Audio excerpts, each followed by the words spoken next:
Monkey, having returned in triumph after slaying the demon of havoc and snatching the demon's huge cutlass, practised sword-play every day and taught the small monkeys how to sharpen bamboos with spears, make wooden swords and banners to carry, and how to go on patrol, advance and retreat, pitch camp, build stockades, and so on. They had great fun doing this, but suddenly, sitting in a quiet place, Monkey thought to himself, all this is only a game, but the consequences of it may be serious. Suppose some human king or king of birds or beasts should hear what we are at. He may very well think that we are hatching a conspiracy against him and bring his armies to attack us. Bamboo spears and wooden swords wouldn't help you much then. You ought to have real swords and lances and halberds. How are we to get hold of them? That's an excellent idea, they said, but there's nowhere we could possibly get them from.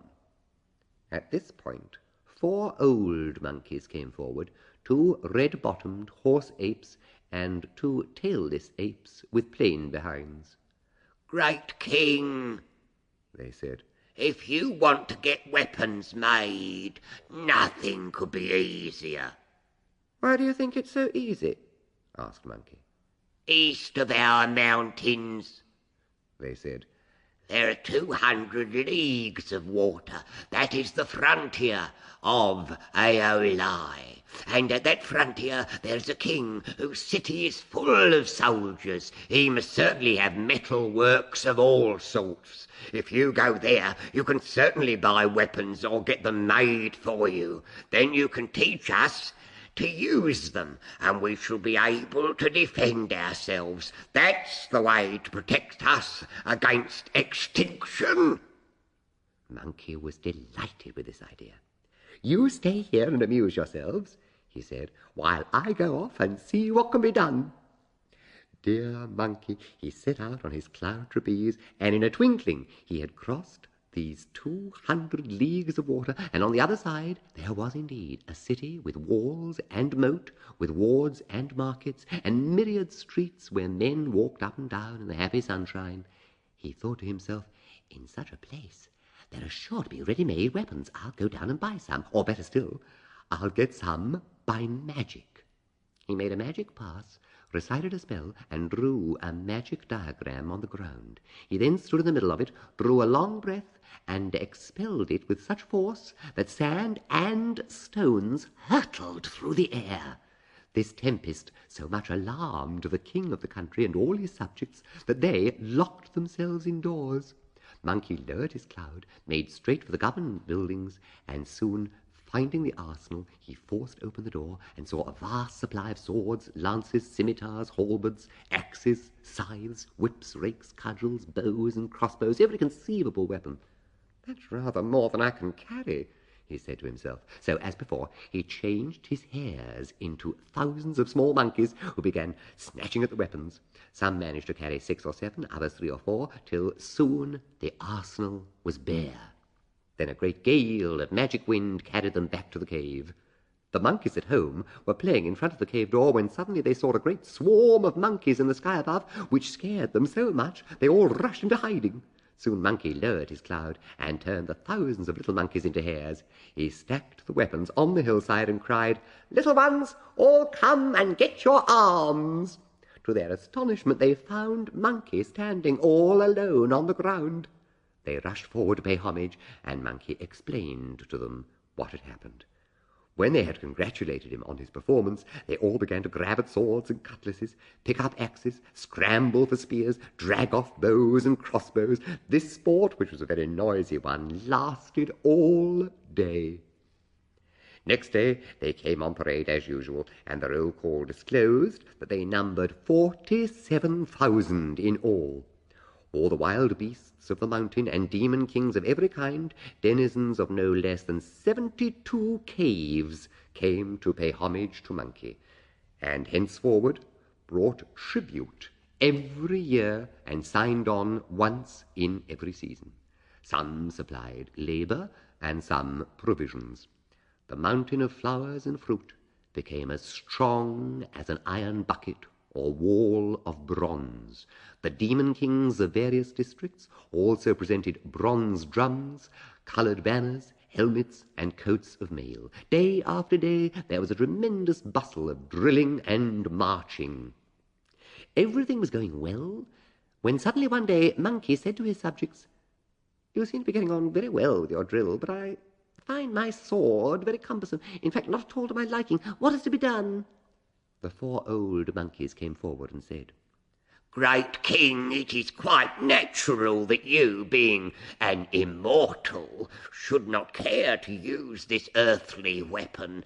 Do you think it would be possible for you to get one from the denizens of the sea?" "Why not, pray?" said Monkey. "Since my illumination, I have mastery of 72 transformations. Greatest wonder of all, I can ride upon the clouds. I can become invisible. I can penetrate bronze and stone. Water cannot drown me, any more than fire can burn me. What's to prevent me getting a weapon from the powers of the sea?" "Well, if you can manage it," they said, "the water that flows under this iron bridge comes up from the palace of the dragon of the eastern sea. How about going down and paying a call upon the Dragon King? If you asked him for a weapon, he would no doubt be able to find you something suitable." "I'll certainly go," said Monkey. He went to the bridgehead, recited a spell to protect himself from the effects of water, and jumped in, making his way along the watercourse till he came to the bottom of the eastern sea. Presently he was stopped by a yaksha, who was patrolling the waters. "What deity is that?" he asked. "Pushing along through the water? Give an account of yourself, and I will announce your arrival." "I am the Monkey King of the Mountain of Flowers and Fruit," said Monkey. "I am a near neighbour of the Dragon King, and consider that I ought to make his acquaintance." The yaksha brought in the message, and the Dragon King rose hastily and came to the door of his palace, bringing with him his dragon children and grandchildren, his shrimp soldiers and crab generals. "Come in, high immortal, come in," he said. They went into the palace and sat face to face on the upper seat. When they had taken tea, the dragon asked, "How long, pray, have you been illumined, and what magic arts have you learned?" "I have led a religious life since my infancy," said Monkey, "and now I am beyond birth and destruction. Recently I have been training my subjects how to defend their home, but I have myself no suitable weapon. I am told that my honoured neighbour within the shell portals of his green jade palace certainly has many magic weapons to spare."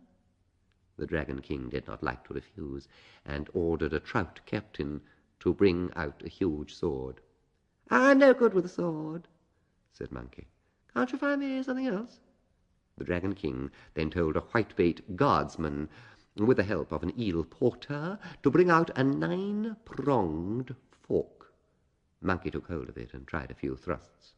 "It's much too light," he said. "It does not suit my hand. Can't you find me something else?" "I really don't know what you mean," said the Dragon King. "The fork weighs 3,600 pounds.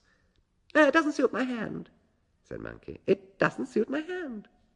The Dragon King was very much upset, and ordered a bream general and a carp brigadier to bring out a huge halberd weighing 7,200 pounds.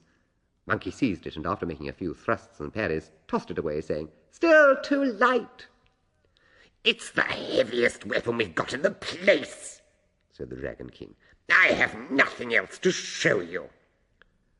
"The proverb says, 'It's no use the Dragon King pretending he's got no treasures,'" said Monkey. "Just look again, and if you succeed in finding something suitable, I'll give you a good price." "I warn you, I haven't got anything else," said the Dragon King. At this point, the Dragon Mother and her daughter slipped out from the back rooms of the palace and said, "Great King, we can see that this monkey sage is of no common capacities.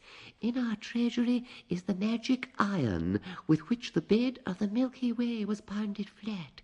For several days past it has been glowing with a strange light.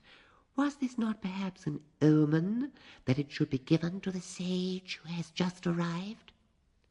Yes, this, said the Dragon King, is the thing that was used by the great Yi when he subdued the flood to fix the depth of the river and seas. It's only a piece of holy iron. What use would it be to him? Don't worry about whether he uses it or not, said the Dragon Mother. Just give it to him, and if he can cope with it, let him take it away with him. The Dragon King agreed and told Monkey. Bring it to me, I'll have a look at it, said Monkey. Out of the question, said the Dragon King. It's too heavy to move. You'll have to go and look at it. Where is it? Asked Monkey. Show me the way. The Dragon King accordingly brought him to the sea treasury, where he saw at once something shining with innumerable beams of golden light. There it is, said the Dragon King. Monkey respectfully tidied himself and approached the object. It turned out to be a thick iron pillar about 20 feet long. Monkey took one end in both hands and raised it a little. "A trifle too long and too thick," he said. The pillar at once became several feet shorter and one layer thinner. Monkey felt it. "A little smaller still wouldn't do any harm," he said. The pillar at once shrunk again. Monkey was delighted. Taking it out into the daylight, he found that at each end was a golden clasp, while in between all was black iron. On the near end was the inscription, "Golden clasped wishing staff, weight 13,500 pounds. "Splendid," thought Monkey. "One couldn't wish for a better treasure than this." But as he went along, he thought to himself, fingering the staff, if only it were a little smaller, it would be marvellous. And sure enough, by the time he got outside, it was not much more than 2 feet long. Look at him, how he displays its magic, making sudden thrusts and passes on his way back to the palace. The Dragon King trembled at the sight, and the Dragon Princes were all in a flutter. Tortoises and turtles drew in their heads, fishes, crabs, and shrimps all hid themselves away. Monkey, with the treasure in his hand, sat down by the Dragon King. "I am deeply grateful for my honoured neighbour's kindness," he said. "Pray don't mention it," said the Dragon King. "Yes, that's a useful bit of iron," said Monkey. "But there's just one more thing I should like to say." "Great immortal," said the Dragon King, "what else have you to say?" "Before I had this iron," said Monkey, "it was another matter, but with a thing like this in my hand, I begin to feel the lack of anything suitable to wear with it. If you have got anything in that line, please let me have it. I shall really be very grateful." "I have nothing at all," said the Dragon King. "You know the old saying," said Monkey, "one guest should not trouble 2 hosts. You won't get rid of me by pretending you haven't got any." "You might try another sea," said the Dragon King. "It's just possible they would be able to help you." "Better to sit in one house than run to 3, said Monkey. "I insist on your finding me something." "I assure you I don't possess anything of that sort," said the Dragon King. "If I did, you should have it." "All right," said Monkey. "I'll try my iron on you, and we shall soon see whether you can give me one." "Oh, steady, steady, great immortal," said the Dragon King. "Don't strike.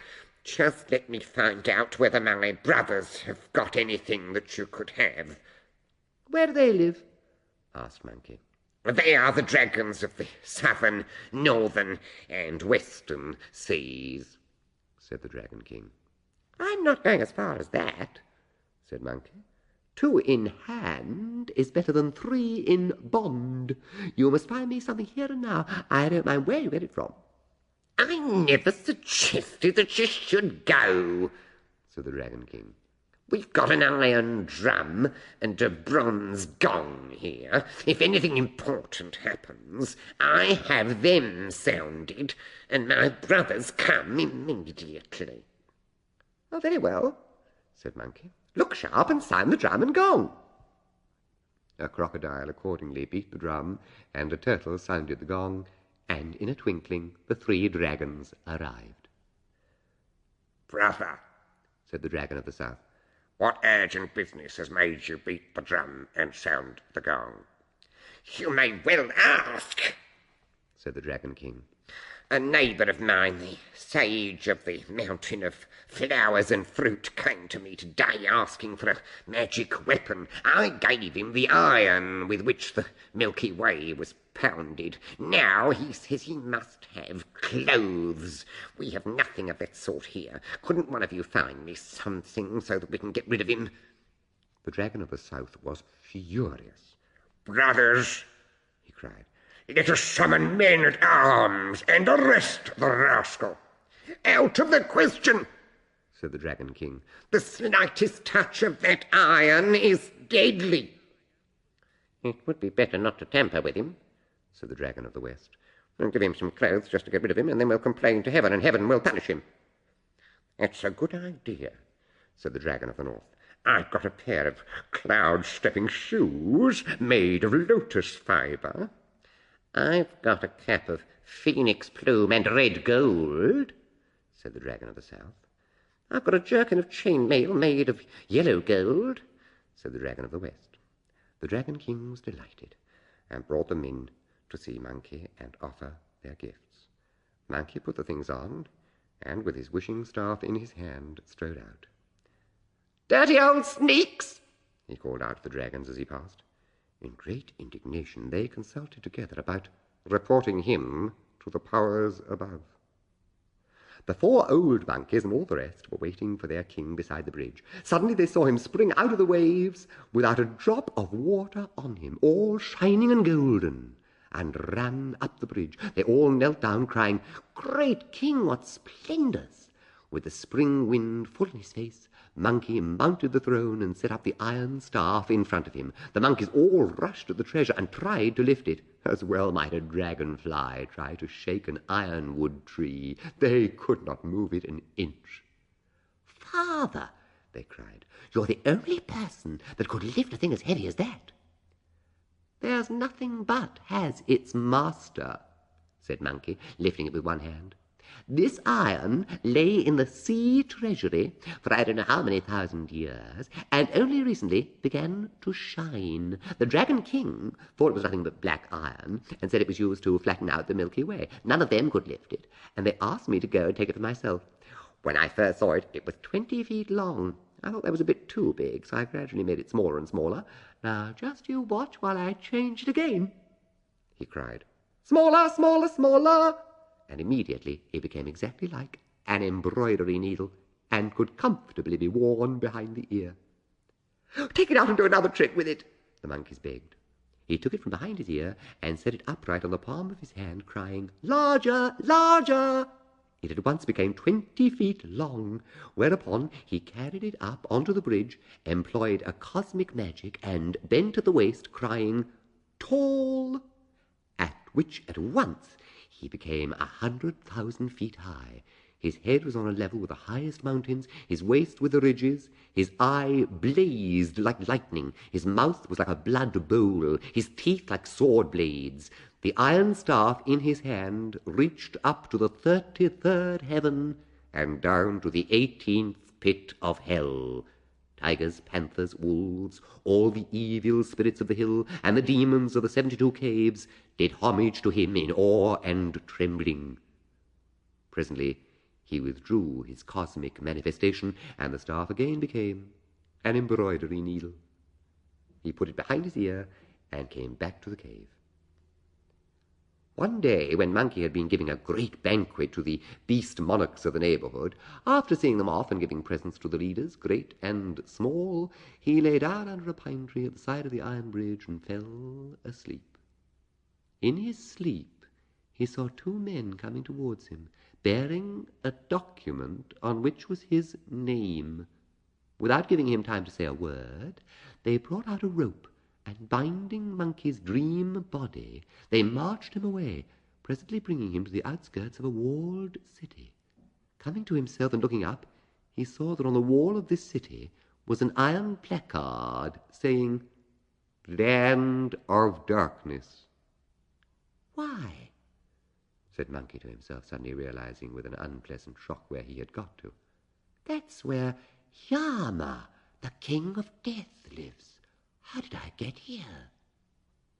"Your time in the world of life is up," said the two men, "and we were sent to arrest you."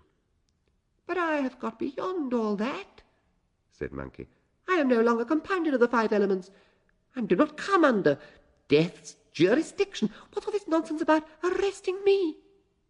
The two men took no notice, and continued to drag him along. Monkey now became very angry, snatched the needle from behind his ear, changed into a formidable size, and pounded the two messengers into mincemeat.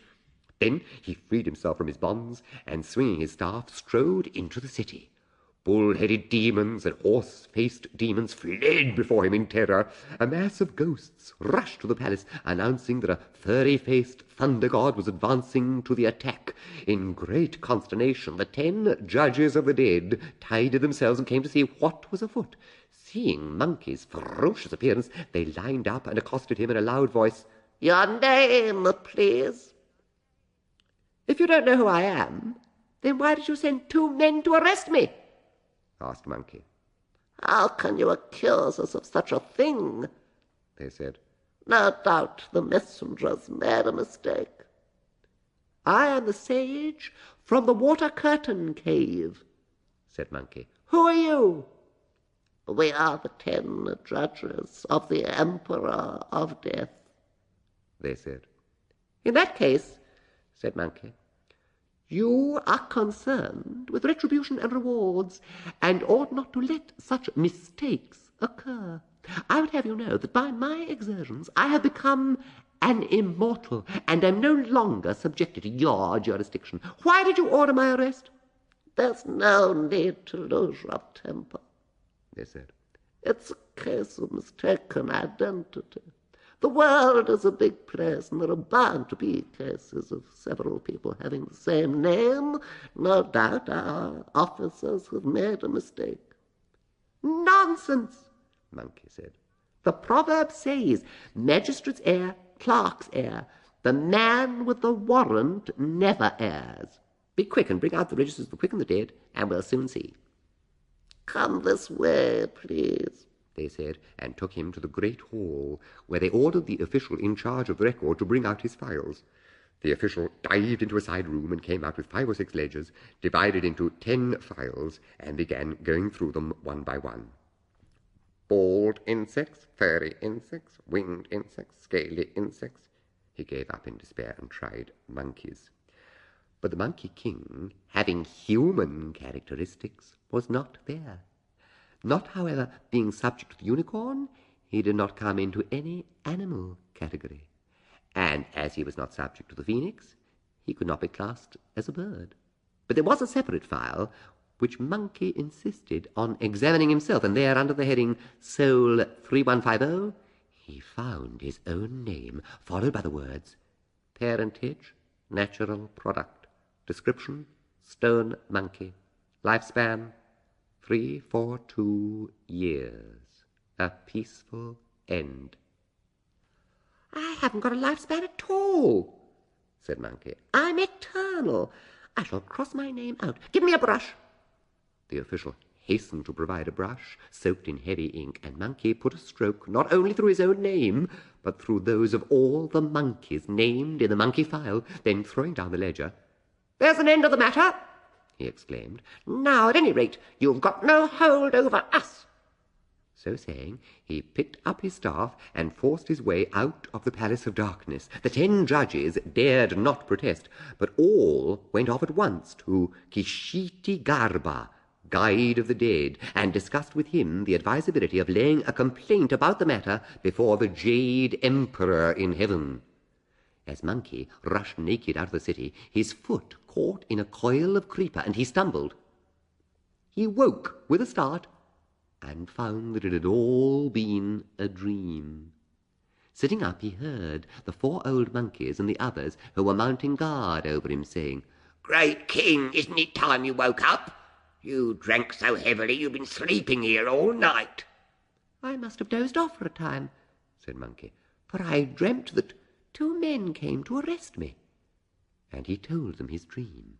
"I crossed off all our names," he said, "so the fellows won't be able to interfere with us any more." The monkeys kowtowed and thanked him. From that time onward, it has been noticed that many mountain monkeys never grow old. It is because their names were crossed out from the registers of the King of Death. One morning, when the Jade Emperor was sitting in his golden-doored cloud palace, with all his ministers, civil and military, an officer announced, "Your Majesty, the dragon of the Eastern Sea is outside, with a plea to lay before you." The dragon was shown in, and when he had paid his respects, a fairy boy presented a document which the Jade Emperor began to read. "This small dragon of the Eastern Sea informs your Majesty that a certain counterfeit immortal from the water-curtain cave has maltreated your servant, forcing a way into his watery home. He demanded a weapon, using gross intimidation, and forced us to give him garments by violence and outrage. My watery kinsmen were dismayed. Tortoises and turtles fled in panic. The dragon of the south trembled, the dragon of the west was appalled, the dragon of the north collapsed.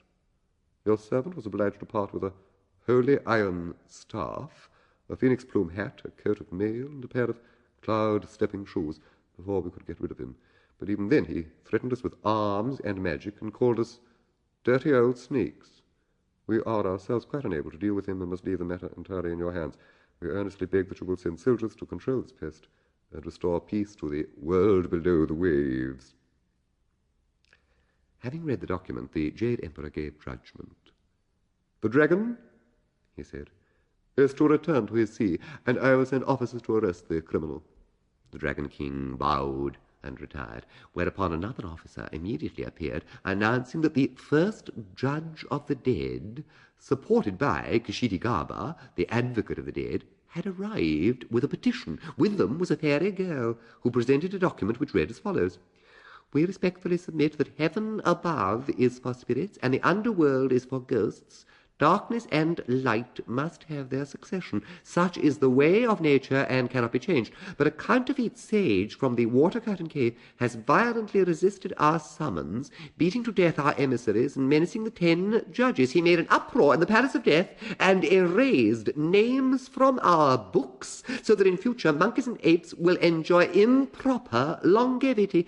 We therefore appeal to your Majesty to show your authority by sending spirit soldiers to deal with this monster, restore the balance of dark and light, and bring back peace to the underworld." The Jade Emperor gave judgment. "The Lords of Darkness are to return to the underworld, and officers shall be sent to arrest this pest."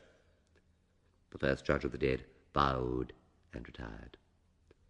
"How long has this pernicious monkey been in existence?" the Jade Emperor asked of his ministers. "And how comes it that he acquired illumination?" At once the officer of the 1,000-league eye and the officer of down-the-wind ear stepped forward. "This monkey," they said, "was emitted 300 years ago by a stone. At first he displayed none of his present powers, but since then he has managed somehow to perfect himself and achieve immortality. He now subdues dragons, tames tigers, and has tampered with the registers of death." "Which of you deities will go down and deal with him?" asked the Jade Emperor. The spirit of the planet Venus came forward. "Highest and holiest," he said, "all creatures that have 9 apertures are capable of achieving immortality. Small wonder, then, that this monkey, produced by the natural forces of heaven and earth, nurtured by the light of the sun and moon, fed by the frost and dew, should have achieved immortality and subdue dragons and tigers. I suggest that an indulgent course should be followed. Let us send a rescript commanding him to appear in heaven. We will then give him official work of some kind, so that his name will appear on our rolls, and we shall be able to keep an eye on him here. If he behaves well, he can be promoted, and if he misbehaves, he must be put under arrest. This, of course, will save us from military operations and will add to our numbers an undoubted immortal." This suggestion pleased the Jade Emperor. He ordered the spirit of the Book Star to draw up a summons and bade the planet Venus deliver it. He went out at the southern gate of heaven, lowered his magic cloud, and soon reached the water-curtain cave, where he said to the crowd of monkeys, "I am a messenger from heaven, bearing a command that your king is to proceed at once to the upper realms. Tell him of this immediately." The little monkeys outside the cave sent word to the interior that an old man had come with some writing in his hand. "He says he's a messenger from heaven, sent to ask you to go with him." "That's very convenient," said Monkey. "I've been thinking lately of making a little trip to heaven." Monkey hurriedly tidied himself and went to the door. "I am the spirit of the planet Venus," the messenger said, "and I bring an order from the Jade Emperor that you are to come up to heaven and receive an immortal appointment." "Old Star," said Monkey, "I'm much obliged to you for your trouble." And he told the monkeys to prepare a banquet. "With the sacred command about me I dare not linger," said the star. "After your glorious ascension we shall have ample opportunity for conversation." "I will not insist," said Monkey. "It is a great honour for us that you should have paid this visit." Then he called the 4 old monkeys to him. "Don't forget to put the young monkeys through their paces," he said. "I'll have a look round when I get to heaven, and if it seems all right there, I'll send for the rest of you to come and live with me." The old monkeys signified their agreement, and the Monkey King, following the star spirit, mounted the cloud and soared up.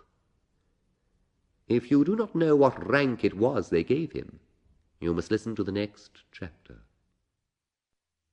When they had mounted together for a little while, Monkey forgot all about the star spirit and soon left him far behind, and when he reached the southern gate of heaven, the spirit was out of sight. He was just going in when a number of guardian deities, armed with daggers, swords, and halberds, barred his path. "What an old swindler that planet is!" exclaimed Monkey. "Fancy letting these cutthroats hold me up like this after inviting me to come." At this point the planet arrived, quite out of breath. "You old fraud," said Monkey, confronting him. "You said you'd come with an invitation from the Jade Emperor. Why are these people barring the gate?" Don't be angry," said the planet. "As you haven't been to the Hall of Heaven before, and haven't yet been given a name, the guardians don't know who you are, and are quite right not to let you pass. When you have seen the Emperor and received your appointment, they'll let you go in and out as you please." "That's as may be," said Monkey, "but at the present moment I can't get in." "You can if you come with me," said the planet, and he called out in a loud voice, "Guardians of the gate of heaven, captains great and small, make way! This is an immortal from earth below, whom the Jade Emperor commissioned me to bring here." The guardians then withdrew their weapons and retired. Monkey, his confidence in the planet now quite restored, walked slowly by his side through the gates and on into the palace. Without waiting to be announced, they went at once into the august presence. The planet immediately prostrated himself, but Monkey stood erect by his side, not showing any sign of respect, but only pricking his ears to hear what the planet would say. "I beg to report," he said, "that I have carried out your command. The pernicious immortal is here." "Which is he?" asked the Emperor, peeping over the top of his screen of state. At this point Monkey bowed, saying, "It's me." The assembled ministers turned pale with horror. "This barbarous monkey," they cried. "When brought into the presence he did not prostrate himself, and now, without being addressed, he has ventured to say, 'It's me.' Such conduct is worthy of death." "He comes from earth below," said the Jade Emperor, "and only recently learned human ways. For the present, we must not be too hard on him if he does not know how to behave at court." The celestial ministers all congratulated the emperor on his clemency, and Monkey shouted, "Bravo!" at the top of his voice. Officials were then ordered to look through the lists and see what appointments were vacant. "There is no vacancy at present in any section of any department," one of them reported. "The only chance is in the imperial stables, where a supervisor is wanted."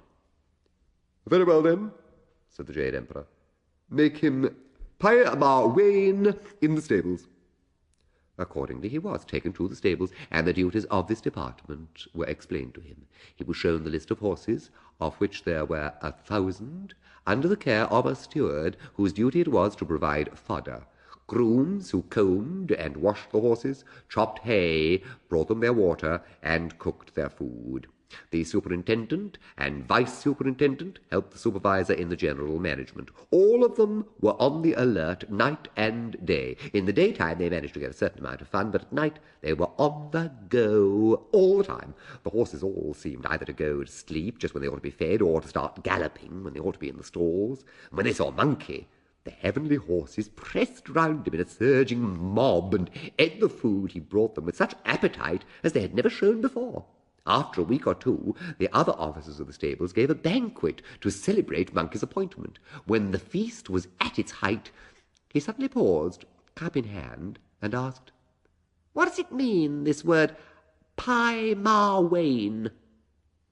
"It's the name of the rank you hold," they said. "What class of appointment is it?" Monkey asked. "It doesn't come in any class," they said. "I suppose it's too high to count as being in any class," said Monkey. "On the contrary," they said, "it's too low." "Too low?" exclaimed Monkey. "What do you mean?" "When an officer doesn't manage to get classed, they put him to mind the horses. There's no salary attached. The most you'll get for fattening up the horses, as you've done since you were here, is a casual 'not bad.' But if any of them had gone a bit lame or out of condition, you'd have caught it hot. And if any of them had come to real harm, you'd have been prosecuted and fined." Flames leapt up in Monkey's heart when he heard this. He ground his teeth and said in a great rage, "So that's what they think of me. Don't they know that on the mountain of flowers and fruit I was king and patriarch? How dared they swindle me with coming and looking after their horses? If looking after horses is a job for the lowest riff-raff of all, what do they want to put me into it for? I won't stand it. I'm going at once." With a sudden cry of rage, he pushed over the official desk, took his treasure from behind his ear, and rushed out to the southern gate. The Deities on guard, knowing that he was now an official and authorized to go in and out, did not attempt to stop him. Soon he lowered his cloud and landed on the mountain of flowers and fruit. "Little ones," he cried, "old Monkey has come back." They gave him a great banquet of welcome, saying, "As your Majesty has stayed away in the upper regions for 10 years, we may surely presume that you have had a great success there." "I've been away about a fortnight," said Monkey. "What do you mean by 10 years? "In heaven," they said, "you didn't notice how the time was going. 1 day in heaven is a year below. Tell us, please, what rank they gave you." "Don't talk of it," said Monkey, "or I shall die of shame. The Jade Emperor has no idea how to make use of one. He saw what I am, but all he could do was to make me into something they call a Pai Ma Wayne. I was told to look after his horses. Just a menial post to which no rank attaches at all. I didn't realize this when I took the job, and didn't have a bad time playing about in the stables. But today I asked some of the others and discovered what sort of post it was. I was furious and gave up the job at once. So here I am." "And a good thing, too," they said. "With an enchanted spot like this to rule over, what sense is there in going away to be a groom? Little ones, prepare a banquet to cheer our great king." They were just beginning to drink when someone announced that 2 one-horned demon kings were outside asking to see the Monkey King. "Show them in," said Monkey. The demons tidied themselves and hastened into the cave, prostrating themselves deeply. "What has brought you here?" asked Monkey. "We have known for a long time," they said, "that you appreciate good qualities, but no suitable occasion presented itself for us to pay you our respects. However, hearing that you had secured a post in heaven and returned triumphant, we thought you would not object to receiving a little present. Here is a red and yellow rug, which we hope you will accept, and if you will deign also to take into your service such humble folk as ourselves, we are ready to perform the most menial of tasks." Monkey wrapped the rug round himself in high glee, and all his subjects lined up and did homage. The demon kings were made marshals of the vanguard, and when they expressed their gratitude, they asked what position Monkey held in heaven. "The Jade Emperor," said Monkey, "has no regard for talent. He made me a groom in the stables." "With magic powers like yours," they said, "why should you stoop to look after horses?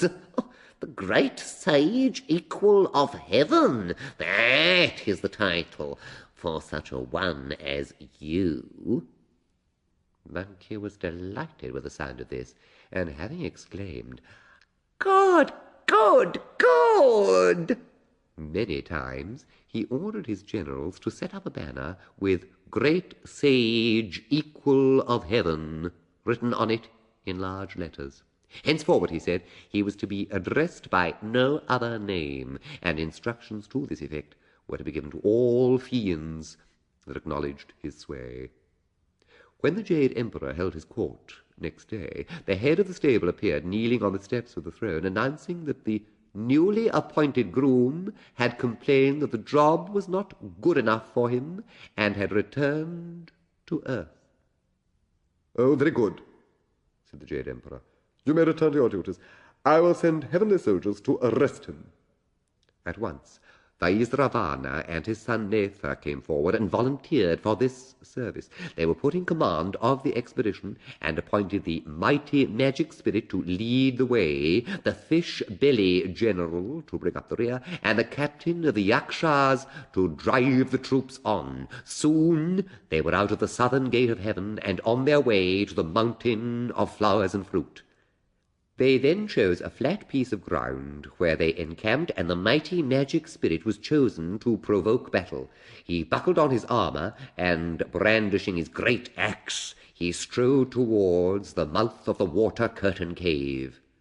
Outside it were gathered together a band of monsters, wolves, tigers, and so on, prancing about, flourishing spears and swords, leaping and noisily brawling. "Accursed creatures!" cried the spirit. "Go quickly and tell the groom that a great commandant from heaven has come by order of the Jade Emperor to receive his submission. Tell him to be quick about it, or you will all of you pay with your lives." The monsters came helter-skelter into the cave. "Oh, a terrible thing has happened," they announced. "What's the matter?" asked Monkey. "There is a heavenly commandant at the gate," they said, "declaring that he has been sent by the Jade Emperor to receive your submission. If you don't submit at once, he says we shall all pay for it with our lives."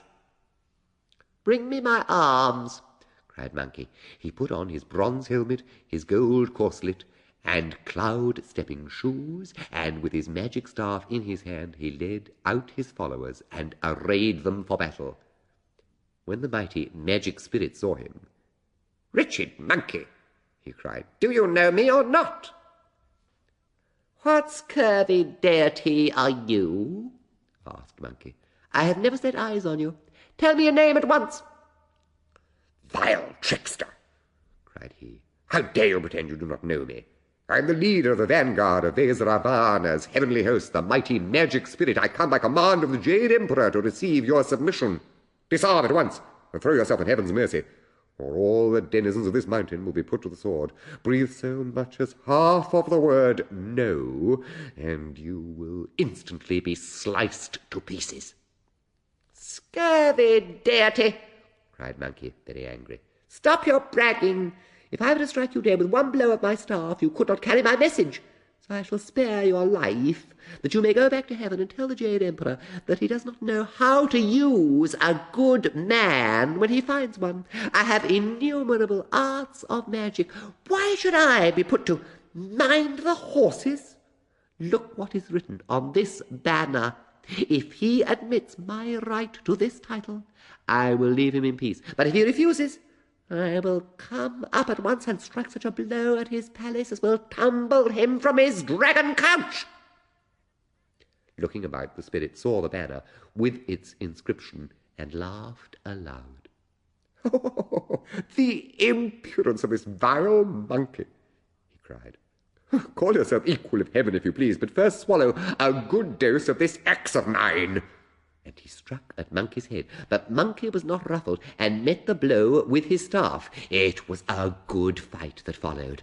At last the spirit could withstand no longer. Monkey aimed a smashing blow at his head, which he attempted to parry with his axe. The axe split in two, and he was obliged to run for his life. Back in the camp he went straight to Vaisravana, and kneeling before him panted out, The groom has magic powers that are too great for us. I was unable to stand up to him and have come to plead for mercy." "This wretch," said Vaisravana, looking contemptuously at the spirit, "has humiliated me. Take him away and cut off his head." But his son, Prince Netha, slipped forward and said, bowing profoundly, "Father, do not be angry. Spare the spirit for a while, and let me go to do battle, that we may know how things really stand." Vaisravana accepted this offer and ordered the spirit to go back to his camp and await trial. The prince, having buckled on his armour, sprang from the camp and rushed to the cave of the water curtain. Monkey was just disarming himself, but now came to the gate and said, "Whose little brother are you? And why have you come gate crashing here?" "Nauseous ape!" cried Netha. "Why pretend you do not know me? I am Vaisravana's third son. The Jade Emperor has sent me here to arrest you." "Little prince," laughed Monkey, "you have not yet lost your milk teeth. Your womb down is not yet dry. How dare you talk so big? For the moment I'll spare your life, provided you look at what is written on the banner and tell the Jade Emperor that if he will give me that rank, he need send no more armies. I will submit of my own accord, but if he will not agree, I shall come and batter down his jewel palace of the magic mists." Netha looked up and saw the inscription, "Great Sage, Equal of Heaven." "You must think yourself a wonder-worker indeed, that you dare lay claim to such a title. Don't worry. One stroke of my sword will settle you," said Netha. "I'll stand my ground," said Monkey, "and you can break as many swords upon me as you like." "Change!" roared Netha, and he at once changed into a deity with 3 heads and 6 arms. "So this little brother," said Monkey, "knows some tricks. I'll trouble you to look at my magic." So saying, he too assumed 3 heads and 6 arms, and at the same time changed his cudgel into 3 cudgels, each of which he grasped with 2 hands. The battle that followed was one that shook the earth and rattled the hills. Truly a good fight. Each displayed his terrifying powers, and they battled as many as 30 times. The prince turned his 6 weapons into 1,000,000 weapons. Monkey followed suit. The sparks fell like falling stars as they fought halfway up in the sky, and still neither gained advantage. But Monkey was very swift of hand and eye. Just at the height of the fray, he changed back into his proper shape, and cudgel in hand, closed with Netha. In his own shape he moved with greater freedom. Getting behind the prince's head, he brought down a mighty blow on his shoulder.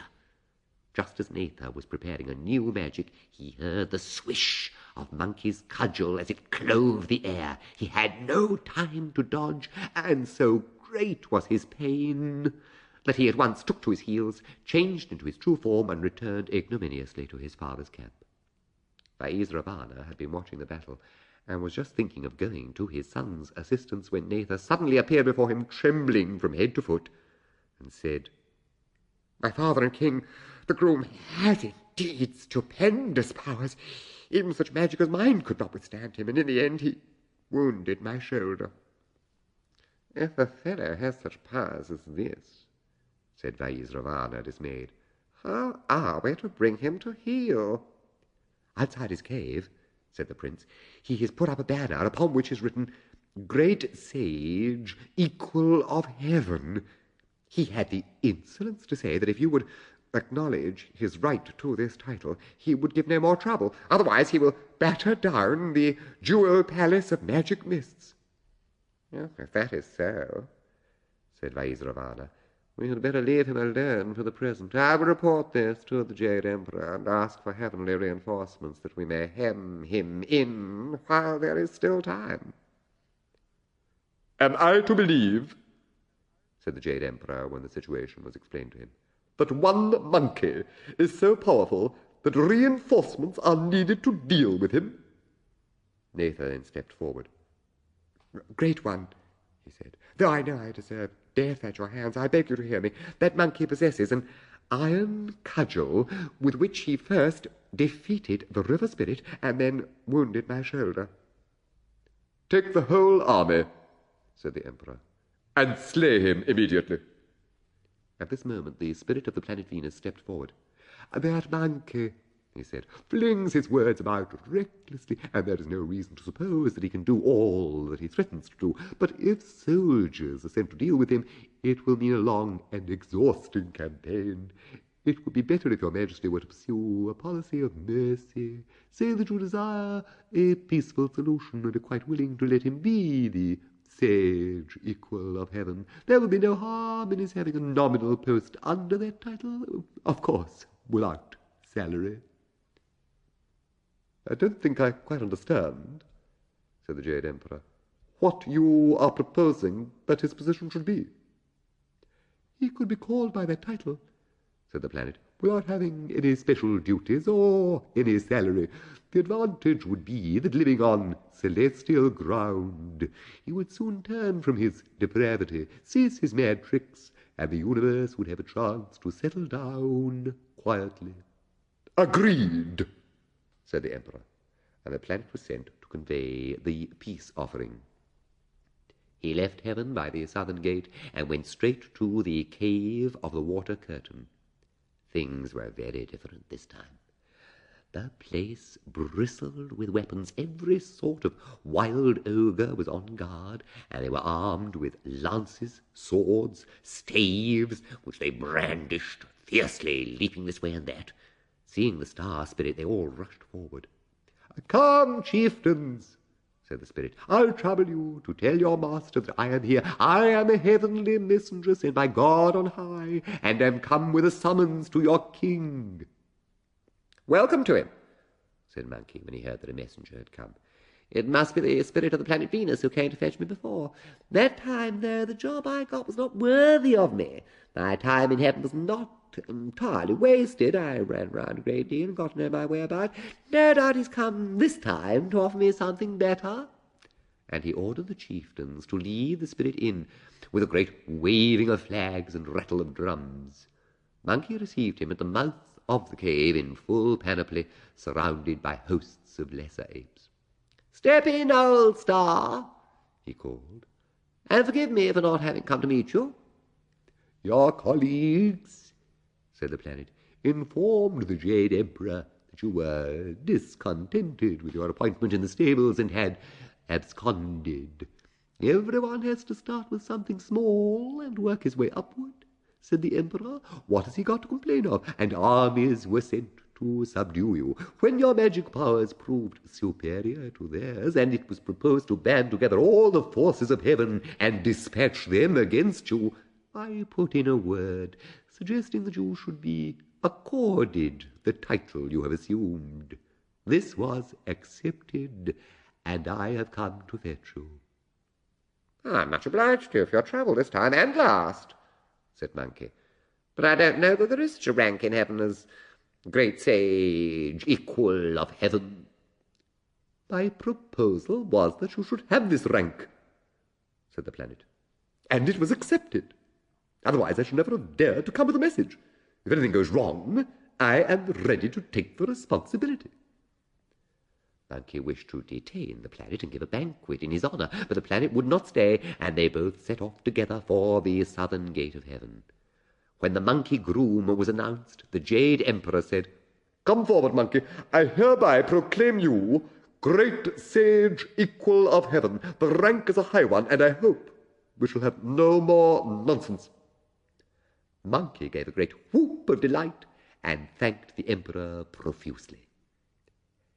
Heavenly carpenters were ordered to build the office of the great sage to the right of the peach garden. It had 2 departments, one called Peace and Quiet, and the other Calm Spirit. In each were immortal officers who attended Monkey wherever he went. A star spirit was detailed to escort Monkey to his new quarters, and he was allowed a ration of 2 jars of imperial wine and 10 sprays of gold leaf flowers. He was begged not to allow himself to get in any way excited or start again on his pranks. As soon as he arrived, he opened both jars and invited everyone in his office to a feast. The star spirit went back to his own quarters, and Monkey, left to his own devices, lived in such perfect freedom and delight as in earth or heaven have never had their like. And if you do not know what happened in the end, you must listen to what is told in the next chapter.